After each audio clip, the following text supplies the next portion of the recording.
Friends, मैं एकता बिस्ट एक बार फिर से हाजिर हूँ। लास्ट टाइम मैं लेके आई थी Tehri district and Chamoli district, और आज मैं लेके आई हूँ उन्हीं डिस्ट्रिक्ट से थोड़े क्वेश्चंस लिए हैं मैंने, और जो एग्ज़ाम पॉइंट ऑफ व्यू से भी थोड़ा इंपॉर्टेंट है। तो मैं अपना आज का टॉपिक शुरू करने से पहले थोड़ा सा एक करेक्शन करना चाहूँगी। वो जो टिहरी लास्ट मैंने पढ़ाया था, तो उसमें मुझे एक संजीव सिंह का और एक मुझे उसमें हरदीप चौहान का मैसेज आया था। उन्होंने मुझे बताया था कि जो 3 धारा वो वहीं से बिलोंग करते हैं, इसलिए वो बता पाए हैं कि जो 3 धारा जगह और जो पलेठी का सूर्य मंदिर स्थित है, बच्चों ये मंदिर कहाँ है? देवप्रयाग में ही स्थित है। थोड़ा सा करेक्शन कर लेना। And thank you so much Sanjeev, and thank you so much Hardeep Chauhan ji for correcting me. तो मैं आ जाती हूँ अपने आज के टॉपिक में। तो पहले मैं थोड़ा सा ही सूर्य मंदिर ही डिस्कस कर लेती हूँ। तो भारत का जो सबसे बड़ा सूर्य मंदिर है वो कोणार्क सूर्य मंदिर, जो कि हमारा पड़ता है उड़ीसा में। ठीक है, भारत का सबसे बड़ा सूर्य मंदिर, ये क्वेश्चन भी पेपर में पूछ लेते हैं जीएस से रिलेटेड कि भारत का सबसे बड़ा सूर्य मंदिर कौन सा है, तो कोणार्क का सूर्य मंदिर है, जो कि कहाँ स्थित है? हमारा उड़ीसा राज्य में। और अगर उत्तराखंड का सबसे बड़ा सूर्य मंदिर देखिए तो कटारमल का सूर्य मंदिर अल्मोड़ा में स्थित है। जो कटारमल का सूर्य मंदिर है, ये पूरे भारत का दूसरा सबसे बड़ा सूर्य मंदिर है। ठीक है, भारत का दूसरा सबसे बड़ा मंदिर कटारमल अल्मोड़ा में स्थित है, जो कि 9वीं सदी में बनाया गया मंदिर था, जो कि राजा कटारमल द्वारा बनाया गया था। ठीक है, इस मंदिर को परिवार समूह के मंदिर में गिना जाता है। और पलेठी का सूर्य के मंदिर की बात करें तो अगर क्वेश्चन पूछा है पूरे भारत का ही सबसे पुराना सूर्य मंदिर, तो वो पलेठी का सूर्य मंदिर ही है, जो कि 7वीं सदी में बनाया गया मंदिर था। ठीक है, सबसे पुराना 7वीं सदी में बनाया गया मंदिर था पलेठी का सूर्य मंदिर, जो हमारा पड़ता है हिंडोला खाल देवप्रयाग में। ठीक है, हिंडोला खाल देवप्रयाग पड़ता है। ये इसका निर्माण जो कराया था वो कत्यूरी शासकों द्वारा कराया गया था, और जो ये मंदिर बना है ये नागवंश से संबंधित मंदिर है। ठीक, और ये हिंडोला खाल देवप्रयाग में स्थित है। ठीक है, अब आ जाते हैं मेरे आज के पहले टॉपिक में। जो पहला टॉपिक है बद्रीनाथ, जो कि 4 धामों और 5 बद्रियों में से एक है हमारा बद्रीनाथ। बद्रीनाथ जिसका सबसे पहला उल्लेख जो हमें मिलता है वो मिलता है पराशर संहिता में। ठीक है, 3133 मीटर की ऊंचाई में स्थित हमारा बद्रीनाथ मंदिर है। और बद्रीनाथ मंदिर हमारा अलकनंदा और ऋषि गंगा के संगम में स्थित मंदिर है। बद्रीनाथ मंदिर नेशनल हाईवे 7, देखो बच्चों, अगर क्वेश्चन में अगर ऑप्शन में नेशनल हाईवे 7 नहीं आया तो नेशनल हाईवे 58 दिया होगा। ठीक है, क्योंकि अभी हो सकता है करेक्शन ना किया हो, क्योंकि अभी हाल ही में चेंज हुआ है। तो पहले बद्रीनाथ जो मंदिर था नेशनल हाईवे 58 में आता था, जो नाम परिवर्तन होने के बाद नेशनल हाईवे 7 के अंतर्गत आता है। ठीक है, बद्रीनाथ मंदिर 8वीं सदी में बनाया गया मंदिर था। बद्रीनाथ मंदिर में भगवान विष्णु की पूजा की जाती है। बद्रीनाथ मंदिर के अन्य नाम हमारे मुक्तिप्रदा, योग सिद्धा, नर नारायण आश्रम, ठीक है, विशाला, बद्रीवन। ठीक है, बद्रीवन, बद्रीनाथ को पुराणों में बद्रीवन कहा गया है। ये क्वेश्चन पूछ सकते हैं कि बद्रीनाथ को पुराणों में क्या कहा गया है, तो बद्रीवन कहा गया है। एक इसका अन्य नाम बद्रिकाश्रम, जो कि भगवान विष्णु का मंदिर है और अप्रैल से लेकर अक्टूबर तक खुले रहते हैं। बद्रीनाथ में अप्रैल से अक्टूबर तक खुले रहते हैं। बद्रीनाथ मंदिर में जो देखो वैसे तो इसकी पूजा बद्रीनाथ मंदिर में ही होती है, लेकिन शीतकाल में बर्फ फट जाने के कारण तो बद्रीनाथ की शीतकाल में जो पूजा होती है वो होती है नरसिंहा मंदिर, जो कि पड़ता है जोशीमठ में। ठीक है, ये जो बद्रीनाथ मंदिर है मिश्रित मुगल शैली में बना त्रिरत्न मंदिर है। और नर और नारायण पर्वतों के, कौन से पर्वतों के मध्य स्थित है? नर और नारायण पर्वतों के मध्य स्थित है। और बद्रीनाथ मंदिर का निर्माण वैसे तो अजय पाल के शासनकाल में हुआ था, लेकिन जो इसे भव्य बनाया, ठीक है, वो बनाया था कत्यूरियों ने। बद्रीनाथ मंदिर जो बद्रीनाथ मंदिर था, शंकराचार्य जी ने बद्रीनाथ की मूर्ति नारद कुंड से निकालकर यहीं बद्रीनाथ में स्थापित की। तो बद्रीनाथ का जो निर्माण माना जाता है वो शंकराचार्य द्वारा ही माना जाता है। ठीक है, बद्रीनाथ धाम के जो पुजारी होते हैं वो दक्षिण भारत के रावल होते हैं। जो बद्रीनाथ धाम के पुजारी होते हैं ये शंकराचार्य जी के वंशज होते हैं, जो कि रावल कहलाते हैं। इनको जो रावल नाम दिया था वो दिया गया था प्रताप शाह द्वारा। ठीक है, बद्रीनाथ मंदिर जो है ये 3 भागों में बटा है, सिंहद्वार, मंडल और गर्भगृह। जो बद्रीनाथ धाम की जो आरती है वो 1881 में धन सिंह बर्थवाल द्वारा शुरू की गई आरती थी। मतलब जो आरती लिखी थी वो धन सिंह बर्थवाल द्वारा लिखी गई थी। और यहीं एक पास में लक्ष्मीवन स्थित है। बद्रीनाथ जगह में ही जो गुफा स्थित है वो स्कंद गुफा, गरुड़ गुफा, राम गुफा, गणेश गुफा। ठीक है, ये जो जगह है ये माणा के नज़दीक पड़ती हैं। और यहीं भगवान बद्रीनाथ जी की माता का मंदिर, माता मूर्ति मंदिर भी स्थित है बद्रीनाथ में।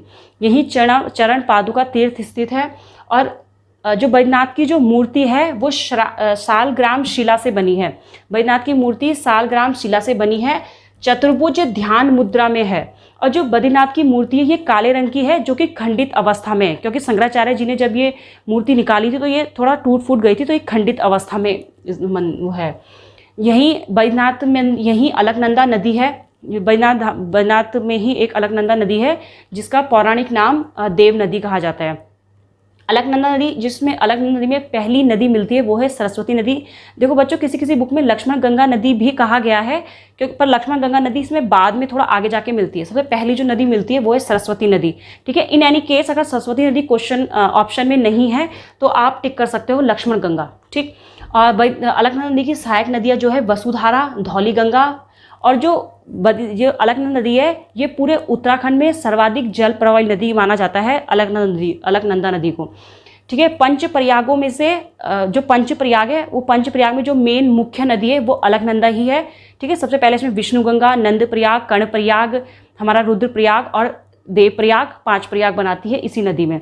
जो अलकनंदा नदी है ये हमारी निकलती है संतोपद ग्लेशियर से। अब हम बात करेंगे देव प्रयाग की, जो कि पंच प्रयागों में से 5वां प्रयाग है। और ये प्रयाग सबसे ही विशेष माना जाता है, क्योंकि यहाँ पे एक तो पिंडदान का विशेष महत्व है, कौवे देखने को नहीं मिलते हैं। और कौवे नहीं देखने को मिलते हैं इसका रीज़न ये बताया गया है कि यहाँ पे जब श्री राम अपने अंतिम समय में पूजा करने आए थे तो बार बार कौवे उनको परेशान कर रहे थे पूजा करने से, तो उनकी जो पूजा भंग होने के कारण उन्होंने ये श्राप दिया था कि आज के बाद यहाँ कौवे देखने को नहीं मिलेंगे। ठीक है, जो देव प्रयाग है पुराणों में इसे तीर्थों का शिरोमणि व समस्त पापों का विनाशक कहा गया है। ठीक है, ये क्वेश्चन पूछ सकते हैं, बहुत इंपॉर्टेंट क्वेश्चन है।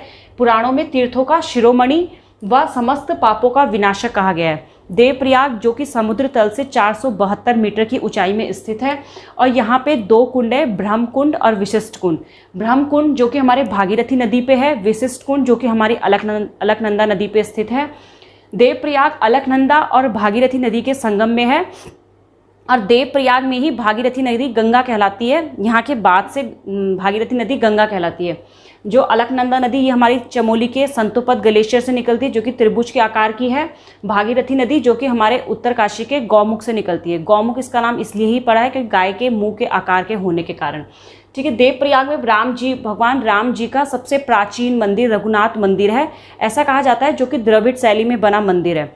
राम जी का प्राचीन रघुनाथ मंदिर द्रविड़ शैली में बना है और हिमाद्री शैली के अंतर्गत आता है। पूछ सकते हैं कौन सी शैली के अंतर्गत आता है, तो आता है ये हिमाद्री शैली के अंतर्गत। इसका जो निर्माण किया था वो तो शंकराचार्य जी ने किया था, लेकिन जिसका पुनरुद्धार किया था वो किया था राजा गुलाब सिंह और राजा रणवीर सिंह ने। ठीक, और ऐसा कहा जाता है जो रघुनाथ मंदिर है यहाँ पे 33 करोड़ देवी देवताओं का साक्षात दर्शन किए जाते हैं, तो इसलिए भी इस जगह का विशेष महत्व है, क्योंकि पूरे उत्तराखंड में एकमात्र ही ऐसा मंदिर है जहाँ पे 33 करोड़ देवी देवता विराजित होते हैं। देवप्रयाग जो है हमारा 3 पर्वतों से घिरा है, एक गर्थ पर्वत, दर्शनाचलम पर्वत और नरसिंहा पर्वत से। देवप्रयाग के अन्य नाम इंद्रप्रयाग और सुदर्शन क्षेत्र भी कहा जाता है, और यहाँ पे पिंडदान का विशेष महत्व होता है, जैसा कि मैंने पहले भी बताया है। यहाँ पे एक ही गुफा स्थित है, शंकर गुफा स्थित है, और यहीं राजा जगतपाल का 1455 में और मथुरा बौराड़ी के अभिलेख मिले थे। ये क्वेश्चन पूछ लेते हैं, ये अभिलेख कहाँ से मिले, तो जगतपाल का 1455 में देवप्रयाग में अभिलेख मिला। ठीक है, और मथुरा बौराड़ी के अभिलेख मिले। यहीं पे एक जगह है शीतांशु पट्टी, पूछ सकते हैं पेपर में। शीतांशु पट्टी ये वही जगह है जहाँ पे माता सीता भूमि में समाई थी। ठीक, और हिमालय नक्षत्र वेधशाला यहीं स्थित है देवप्रयाग में, और यहीं पे चंद्रबदनी माता का मंदिर स्थित है, जो कि हमारा पता है देवप्रयाग में चंद्रबदनी मंदिर जो कि हमारे चंद्रकूट पर्वत पे स्थित है। और माता सती के ये चंद्रबदनी मंदिर में माता सती के शरीर की पूजा की जाती है। ठीक, और माता सती के शक्ति पीठों में से एक है ये चंद्रबदनी मंदिर। और चंद्रबदनी मंदिर जिसको स्कंद पुराणों में भुवनेश्वरी पीठ भी कहा गया है, और यहीं प्राकृतिक श्री यंत्र स्थित है। ठीक है, तो देवप्रयाग में तो इतना ही था। अब आ जाते हैं हमारे आज के लास्ट टॉपिक, फूलों की घाटी। फूलों की घाटी जो कि गोविंद घाट के पास चमोली में स्थित एक जगह है।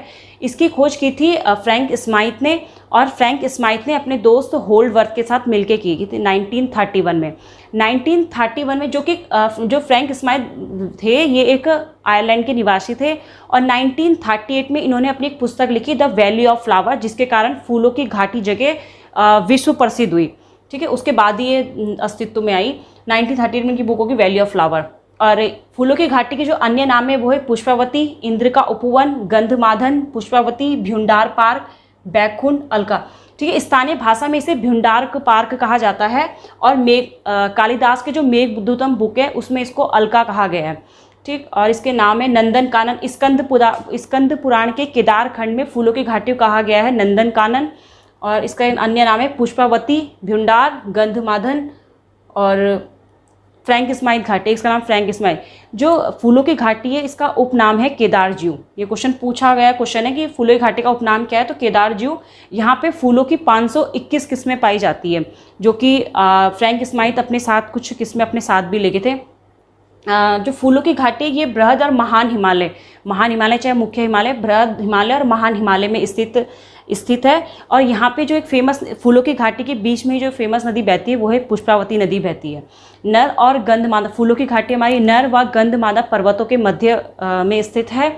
और लिंग और आचरी ताल भी फूलों की घाटी में ही बसा है। और फूलों की घाटी जून से अक्टूबर तक खुला रहता है। और यहीं हनुमान जी संजीवनी बूटी लेने आए थे, ठीक है। और ब्रह्म कमल और ब्लू पॉपी के लिए फेमस है जो फूलों की घाटी है, ब्रह्म कमल और फूलों की घाटी के लिए फेमस है। और जो सेकंड वैली ऑफ फ्लावर कहा जाता है वो है चिनाब घाटी को, ठीक है। 1982 में यहाँ पे एक नेशनल पार्क, फूलों की घाटी नेशनल पार्क बनाया गया, जो कि 2005 में यूनेस्को की विश्व धरोहर सूची में शामिल किया गया। जैसा मैंने पहले बताया था कि यूनेस्को में शामिल करने का मतलब ये है कि इसका पूरा देख रेख का खर्च वर्च कौन करेगी, यूनेस्को करेगी, ठीक। 14 जुलाई 2005 को इसको यूनेस्को की विश्व धरोहर सूची में शामिल किया गया। और उत्तराखंड का सबसे छोटा नेशनल पार्क है हमारा फूलों की घाटी नेशनल पार्क, जिसका क्षेत्रफल है 87.5 वर्ग किलोमीटर।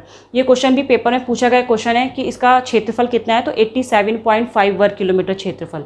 और अपनी जैव विविधता के कारण बहुत फेमस है ये, ठीक है। यहाँ पे वेराइटीज़ ऑफ फ्लावर्स पाए जाते हैं, तो इस कारण से बहुत फेमस है। और फूलों की जो फ्रैंक स्माइल थे, इन्होंने फूलों की घाटी की तुलना आयरलैंड की सुंदरता से की। ये भी मोस्ट इंपॉर्टेंट क्वेश्चन है कि इसकी तुलना किससे की है, तो आयरलैंड की सुंदरता से की है। यहीं पर एक मल्लू रोकनी वैली ऑफ फ्लावर भी है जो कि चमोली में स्थित है। और एक Manjhi one valley of flower है जो कि हमारी पड़ती है उत्तरकाशी और हिमाचल के पास। बच्चों आज मैंने ये लिया था लास्ट जो मैंने आपको टॉपिक कराए थे, तो उन्हीं से मैंने छोटे टॉपिक्स लिए थे। और आशा करती हूँ आपको मेरा ये सेशन पसंद आया होगा। और नेक्स्ट टॉपिक में मिलेंगे किसी और टॉपिक के साथ।